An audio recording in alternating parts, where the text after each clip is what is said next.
Hello, beautiful souls. Thank you so very much for dropping by this video. I'd like to share a story about Ramana Maharshi that really sets the bar for how to tell a true spiritual teacher and to differentiate them from a fake spiritual teacher. So Ramana Maharshi one day was giving a talk or not giving a talk, he was sharing a little bit. He didn't give talks. Occasionally, for him, a talk was like 9 sentences strung together. But one day he was giving a talk, and one of his devotees came into the room where he was giving this and just turned on the radio. And Ramana Maharshi stopped, did nothing, sat there in silence and stillness. About 30 minutes later, the devotee unplugged the radio and left, and then Ramana resumed his talk. Another time, when Ramana's health was struggling, his devotees put up a sign asking people to not come in for darshan because they wanted to give Ramana a chance to rest. And when Ramana found out about this, he did nothing. He didn't respond to the sign. He didn't ask that it be taken down. He merely just went outside the darshan hall so that people wouldn't have to see that sign and be turned away. And he just waited for them outside. Of course, the devotees then took down the sign. Ramana went back into the darshan hall, and things continued as usual. So these are very telling statements, stories that tell something very profound about the level of humility and surrender that a true master has. So here's Ramana Maharshi. Like, people from all around the world come to see him. All these people at his ashram are at his feet wanting to serve him. And then in the first instance, someone did something pretty disrespectful, and Ramana did nothing. He let them be disrespectful, in essence. In the second instance, people were trying to take care of Ramana, but still, they did something that Ramana didn't like. And instead of telling them, no, I don't like that, or I want to do something different, he didn't protest. He just went and did something else. He let them do their thing. He did his thing. So this brings us to Mooji. I haven't talked or written about Mooji in a good 2 to 3 years. And I thought that was behind me. However, Mooji, through a member of his organization, had one of my videos taken down. And they used legal trickery, and I believe I'll easily get it overturned, and possibly they've opened themselves up to a lawsuit. I hope to make some money from this. We'll see. But regardless, I would like to contrast Ramana Maharshi's behavior with Mooji's behavior. And so this isn't the first time Mooji has used legal means or threat of legal means to try and get criticism of him suppressed. There's another YouTuber on there who Mooji actually hired an attorney to write this person a threat, like, take down your videos that criticize me or I'm going to sue you. It was an absurd threat.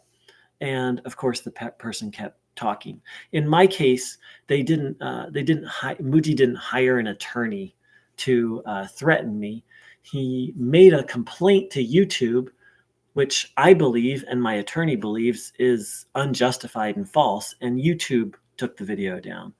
And so I haven't decided how to respond yet, but I've been silent about it for the last couple months. But I feel it's time to not be silent anymore, because Mooji's actions demonstrate that he has an agenda, and he has the feeling that there's something he needs to defend. In this case, he's trying to defend his reputation and his income. For those who don't know, Mooji makes a lot of money doing what he does. He's basically set up a community which caters to his needs.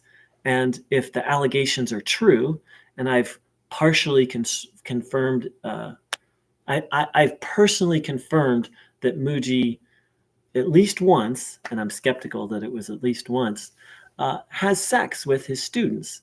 And there are many allegations that this has gone on and on and on. I've just personally verified one of them. So he basically has set up this community to just kind of be his own little oasis or paradise where he's just taken care of and able to do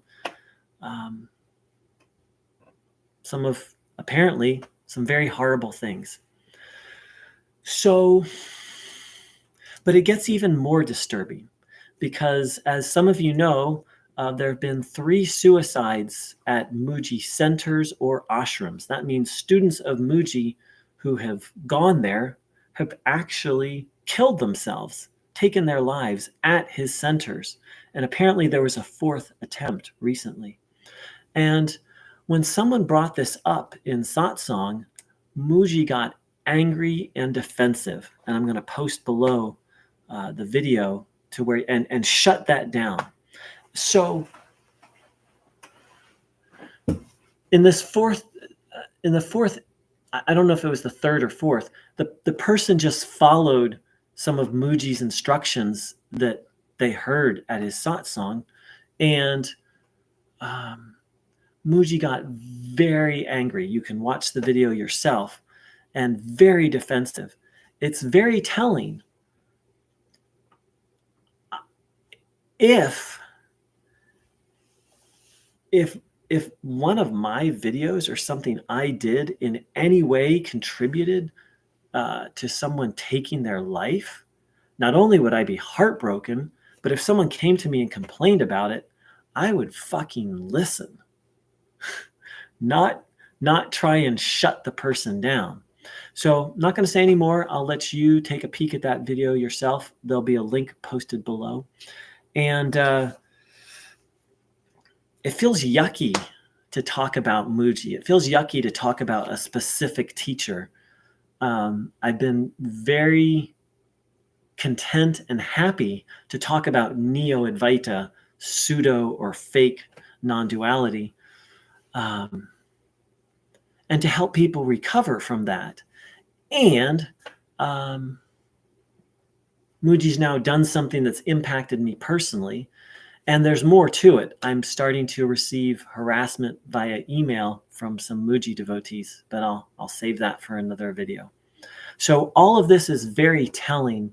I think in closing, it's when push comes to shove, there's a lot of philosophies out there, but I think Jesus kind of nailed it when he said, by their fruits, you will know them. Not by their fancy words, not by their fancy philosophy, not even by the capacity to emanate energy that can lead to an altered state of consciousness, but by their fruits. And in this case, the fruits are very sour. Thank you so very much for dropping by. It's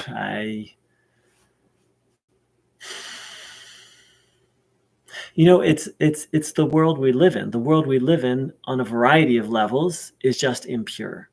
And what's so tragic about Neo-Advaita is people go there seeking to rise above that impurity and to rise above suffering, right? And find peace. And teachers like Mooji can only take you in a downwards direction while giving you a temporary experience that leads you to think you're headed in an upward direction, which makes it so confusing and so complicated. So the way out is to realize that what Mooji is teaching and Neo-Advaita teachers are teaching it's different from what Ramana Maharshi actually taught and what the Bhagavad Gita actually taught, what's in the Upanishads, what's been taught in authentic non-duality for over 1,000 years. That's, for me, that was the pin that popped the balloon that allowed me to break free from fake non-duality. So I want to thank you for dropping by. Also, I kind of want to say I'm sorry to talk about such a messy, yucky topic. But it's not only part of the world we live in, it's part of the modern spiritual circus that we live in. And Mooji is one of the ringleaders. He's one of the most popular spiritual teachers on the planet. And